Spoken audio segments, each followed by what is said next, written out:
ರಾಜ್ಯ ಸರ್ಕಾರದ ಮೊದಲ ಗ್ಯಾರಂಟಿ ಘೋಷಣೆ ಆಯ್ತಲ್ಲ, ಶಕ್ತಿ ಯೋಜನೆ. ಮಹಿಳೆಯರಿಗಂತೂ ಬಂಪರ್ ಲಾಟ್ರಿ ಹೊಡೆದಂಗಾಯ್ತು. ಆದರೆ ಈ ಶಕ್ತಿ ಯೋಜನೆಯಿಂದ ಆಟೋ ಚಾಲಕರಿಗೆ ಸಂಕಷ್ಟ ಎದುರಾಗಿದೆ.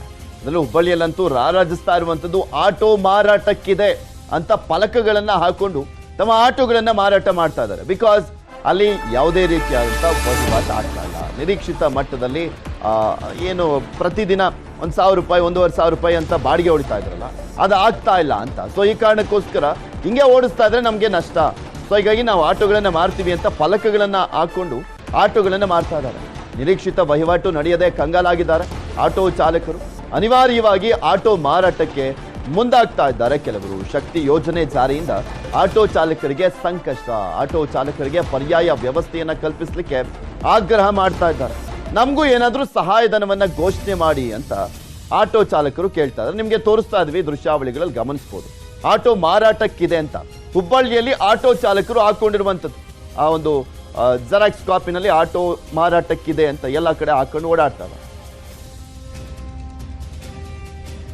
ಇದ್ರ ಬಗ್ಗೆ ಇನ್ನಷ್ಟು ಮಾಹಿತಿಯನ್ನು ನೀಡ್ತಾ ಹೋಗ್ತಾರೆ ನಮ್ಮ ಪ್ರತಿನಿಧಿ ಶಿವರಾಮ ಸುಂಡಿ. ನಮ್ಮ ಜೊತೆ ನೇರ ಸಂಪರ್ಕದಲ್ಲಿ ಜಾಯ್ನ್ ಆಗ್ತಾ ಇದ್ದಾರೆ. ಶಿವರಾಮ ಸುಂಡಿ, ನೋಡ್ತಾ ಇದ್ವಿ ಶಕ್ತಿ ಯೋಜನೆಯಿಂದ ಮಹಿಳೆಯರಿಗೇನೋ ಶಕ್ತಿ ಸಿಕ್ತು, ಆದ್ರೆ ಆಟೋ ಚಾಲಕರು ತಮ್ಮ ಶಕ್ತಿಯನ್ನ ಕಳ್ಕೊಂಡಂತ ಆಗ್ಬಿಟ್ಟಿದೆ.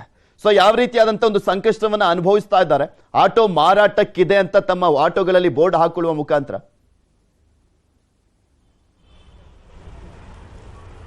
ಪೃಥ್ವಿರಾಜ್, ಶಕ್ತಿ ಯೋಜನೆಯ ನೇರ ಎಫೆಕ್ಟ್ ಆಟೋ ಚಾಲಕರ ಮೇಲೆ ಆಗಿದೆ ಅಂತ ಹೇಳ್ಬೋದು. ಮೊದಲೇನು ಅಂದ್ರೆ ಸಿಟಿ ಮಟ್ಟದಲ್ಲಿ ನಗರ ಸಾರಿಗೆ ಬಸ್ ಅಂದ್ರೆ ಆಟೋಗಳಲ್ಲಿ ಸಂಚರಿಸ್ತಾ ಇದ್ರು ಮಹಿಳೆಯರು. ಆದ್ರೆ ಈಗೇನಂದ್ರೆ ನಗರ ಸಾರಿಗೆ ಬಸ್ಗಳಲ್ಲಿ ಹೆಚ್ಚಿನ ಪ್ರಮಾಣದಲ್ಲಿ ಮಹಿಳೆಯರು ಸಂಚರಿಸ್ತಾ ಇರೋದ್ರಿಂದಾಗಿ ಅನಿವಾರ್ಯವಾಗಿ ಆಟೋಗಳಿಗೆ ಯಾರು ಹತ್ತಾ ಇಲ್ಲ. ಹಾಗಾಗಿ ಅನಿವಾರ್ಯವಾಗಿ ನಿಂತಲ್ಲೇ ನಿಲ್ಲುವಂತ ಪರಿಸ್ಥಿತಿ ಆಟೋಗಳಿಗೆ ನಿರ್ಮಾಣವಾಗಿದೆ. ಇದರಿಂದಾಗಿ ಏನು ಬಹುತೇಕ ಆಟೋ ಚಾಲಕರು ಇರ್ಬೋದು, ಮಾಲೀಕರು ಇರ್ಬೋದು, ನಿತ್ಯ ಜೀವನ ಅದ್ರ ಮೇಲೆ ಡಿಪೆಂಡ್ ಆಗಿರ್ತದೆ. ಅಂದ್ರೆ ಒಂದು ಎಷ್ಟು ದುಡಿಮೆ ಆಗ್ತದೆ ಅದರಲ್ಲೇನೆ ಒಂದಿಷ್ಟು ಬಾಡಿಗೆ ಕಟ್ಟಿಬಿಟ್ಟು ಜೀವನ ಮಾಡುವಂತ ಪರಿಸ್ಥಿತಿ ಇತ್ತು. ಆದ್ರೆ ಅದಕ್ಕೂ ಒಂದು ರೀತಿಯಲ್ಲಿ ರಾಜ್ಯ ಸರ್ಕಾರ ಕಲ್ಲು ಹಾಕಿದೆ ಅನ್ನೋ ಒಂದು ಆರೋಪ ಆಟೋ ಚಾಲಕರದು ಮತ್ತು ಮಾಲೀಕರದಾಗಿದೆ. ಹೀಗಾಗಿ ಅನಿವಾರ್ಯವಾಗಿ ಏನಂದ್ರೆ ಆಟೋ ಮಾರಾಟಕ್ಕಿದೆ ಅಂತೇಳಿ ಫಲಕ ಹಾಕೊಂಡು ಅಡ್ಡಾಡ್ತಾ ಇದ್ದಾರೆ.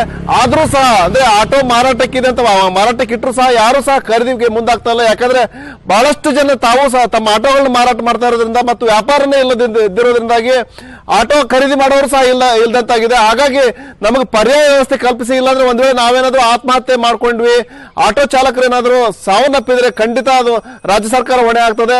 ನಾವು ಏನು ಶವ ಇಟ್ಕೊಂಡು ಒಂದು ಸರ್ಕಾರ ವಿರುದ್ಧ ಪ್ರತಿಭಟನೆ ಮಾಡಬೇಕಾಗ್ತಾ ಅನ್ನೋ ಒಂದು ಎಚ್ಚರಿಕೆ ಕೊಟ್ಟಿದ್ದಾರೆ. ಪರ್ಯಾಯ ವ್ಯವಸ್ಥೆ ಕಲ್ಪಿಸಿ ಅನ್ನೋ ಒಂದು ಆಗ್ರಹ ಮಾಡ್ತಾ ಇದ್ದಾರೆ ಪೃಥ್ವಿರಾಜ್. ಓಕೆ, ಧನ್ಯವಾದ ಶಿವರಾಮ ಸುಂಡಿ ನಿಮ್ಮೆಲ್ಲ ಮಾಹಿತಿಗಾಗಿ.